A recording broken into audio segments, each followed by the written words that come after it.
Welcome to Blizzard Fire. We hope this video helps fire up your solution. In this video, I will explain how to make a summary of a passage. Summarizing is a valuable skill, allowing you to grasp and convey the core message of any text efficiently. It helps you understand complex information better and share it clearly with others.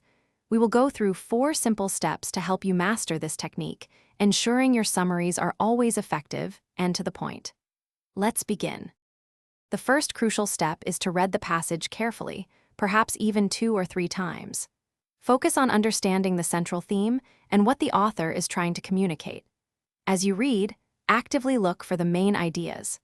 Highlighting or jotting down the most important sentences and concepts will help you distinguish them from supporting details. This foundational understanding is essential before you begin to condense the information. Now, it's time to start drafting your summary. Using your notes, begin to write out the main ideas in your own language.